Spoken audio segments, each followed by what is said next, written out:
Fala, gente, eu tô aqui pra suprir, né, o desejo de algumas pessoas que eu perguntei quais são os temas que mais vocês queriam ouvir, elas queriam ver, né, qual o tema que vocês mais têm dificuldade. E dentre todos, o que mais me chamou atenção e o que mais teve uma maioria, né, que abordou o mesmo tema, foi a questão do ser constante, né, do ser contínuo. Então, eu vou falar bem rápido, até porque eu devo dizer de antemão que eu não sou a melhor pessoa para poder dizer isso. Eu não sou tão constante quanto eu deveria, porém eu sou bem mais constante do que eu era, né, inicialmente, há um ano atrás, sei lá, alguns meses atrás. E eu tenho aprendido, né, assim como a caminhada com Cristo é sempre aprendizado, eu tenho aprendido. Então, eu vou falar, né, daqui algumas poucas dicas do que eu faço para ser constante, né? Alguns métodos e estratégias. Primeiro, eu quero dizer que eu estou dizendo aqui sobre constância, porém vocês vão notar que o título aí tá diferente, né? Porque eu acredito que uma coisa deve levar a outra, pelo menos no espiritual, né? E devo dizer que esse tema também é ótimo porque pode ir para vários lugares, né? Financeiro, sua vida, né? Profissional, pessoal. É você que sabe. Então, eu acredito que tudo que a gente tem que... Pra gente manter uma constância, a gente tem que aprender a ser intenso também. Não adianta ser só ser constante. Eu, por exemplo, tenho muita facilidade de ser constante nas coisas que eu faço. Né? Mesmo eu não querendo fazer, eu comecei a fazer, depois da metade do caminho eu desanimei, eu vou continuar fazendo. Dependendo dos casos. Dependendo dos casos. Mas eu tenho muita facilidade de ser constante. Porém, eu tenho muita dificuldade de ser intensa. E às vezes quando eu uso demais a minha intensidade, acaba sendo tipo uma bomba. Explode ali só na hora. Depois, não fico mais.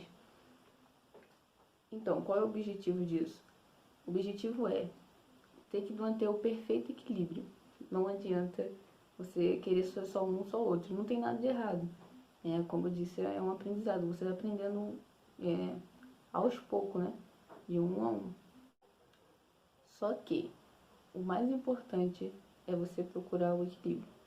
Se você é um ou é outro, se você consegue ser constante, porém você não está sendo tão intenso, ou se você consegue ser intenso demais, mas não está conseguindo ser constante, procura o perfeito equilíbrio sobre essas coisas, né? Assim, vamos dizer, na vida espiritual, tem gente que vive dentro da igreja, tem gente que consegue fazer milhares de coisas, servir, serve a obra, é muito constante. Só que não é aquele nível de intensidade, é só constante. Muitas das pessoas não, é até grave dizer isso, mas bastante gente que eu conheço, e até mesmo eu, quando é muito constante assim, eu normalmente nem vida com Deus tem.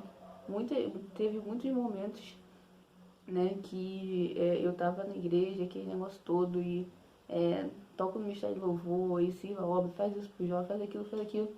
Muito mal parava pra orar. Muito mal parava pra ler a Bíblia. Então não adianta muito ser constante, sabe?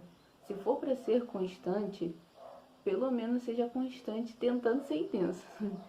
Porque o que vale, né, para Deus não é o quanto você está fazendo, não é o quanto você está sendo constante ali e o tempo todo na igreja. O que vale para Deus é o relacionamento. O objetivo principal de Deus é o relacionamento, nosso relacionamento com Ele. Ele nos criou para que a gente o adorasse, tivesse relacionamento com Ele.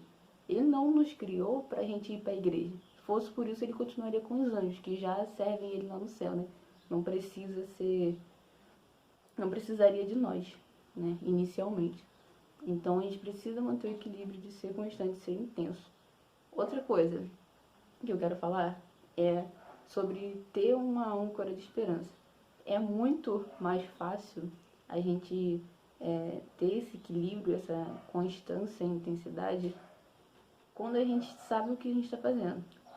Se você conhece, por exemplo, se você sabe por que você quer passar na prova, sei lá, para uma faculdade, você vai fazer o Enem. Você quer passar na prova porque você quer entrar na faculdade, você tem um objetivo. Você tem uma âncora ali, não importa o que aconteça, você vai estudar. Você não quer estudar, você está desanimado, você está errando tudo e aquele negócio todo. Só que você tem um objetivo, que é o quê? Entrar na faculdade, passar no Enem. Você vai estudar mesmo sem força, sem querer. Então é a mesma coisa, se você tem um objetivo, se você sabe pelo que você está lutando, é muito, muito mais fácil você ser constante. E um exemplo de âncora de esperança, só para vocês entenderem mais ou menos, por exemplo, a minha âncora de esperança é o Romanos 8, Romanos 8, 18, se não me engano, que diz que, calma aí que eu esqueci, o apóstolo Paulo está dizendo assim, porque eu tenho por certo que as aflições, né, as atribulações, né, do tempo presente não hão de ser comparado com a glória que há de ser revelada em nós. Essa é a minha âncora de esperança. Por quê? Porque vai acabar. Nada do que está acontecendo aqui agora vai ser para sempre. Inclusive o mundo não vai ser para sempre. Né? Vai ser restaurado o mundo, né? Quando Jesus voltar e tudo mais. Então vai acabar. Essa é a minha âncora de esperança, que um dia vai acabar. Então não tem por que ficar se prendendo aqui. Outra é manter reserva cheia. O que é manter reserva cheia?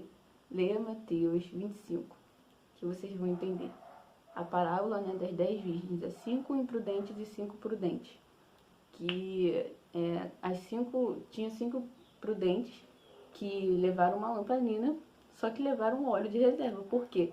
Porque uma hora vai acabar o óleo da lamparina. A lamparina é ali por óleo, sei lá como é que funciona aquilo. Uma hora vai acabar, então você tem que ter uma reserva. Nunca fique usando só ali o que você está em mão. Sempre tenha uma reserva, entendeu? Então, sempre mantenha reserva. Essas 3 coisas ajudam muito.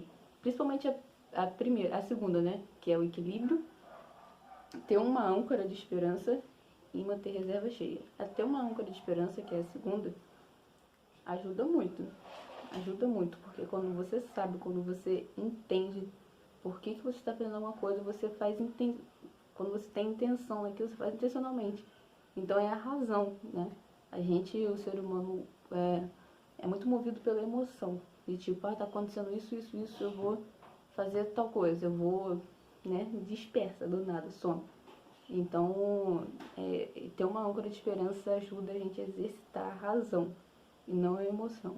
Então, cada pessoa tem que achar uma âncora, né? Uma âncora onde ela vai se firmar. Porque quando a âncora desce, o barco fica parado. O barco fica parado, não importa o que aconteça. Eu acredito que alguma tempestade, ou quem sabe um tsunami, vai mover o barco. Só que não estamos falando de tsunamis, estamos falando de um mar, um barco e uma âncora para o barco ficar parado. Porque às vezes o mar tá super calmo, nem tá se mexendo, e o barco tá se mexendo ali. Se você deixar um barco em cima do mar sem a âncora, ele vai sozinho, guiando, não importa se não tiver vento. Então tem que ter uma âncora. E é isso. E olha só, a segunda maior vontade de Deus, algo que eu nunca mais esqueci, para finalizar aqui, que já tá grande demais. A segunda maior vontade de Deus, a primeira é que a gente seja parecido com Ele, né? Tenha comunhão aquele negócio todo. E a segunda é que nós sejamos filhos maduros, é que nós sejamos pessoas maduras, e que a gente cresça, evolua e conquiste as coisas, né? Então, cada uma dessas coisas, cada um desses 3 itens vai levar para você ser uma pessoa madura, né? Então, busque ser uma pessoa madura. Assim vai resolver todos os problemas da sua vida. E é só isso, né? E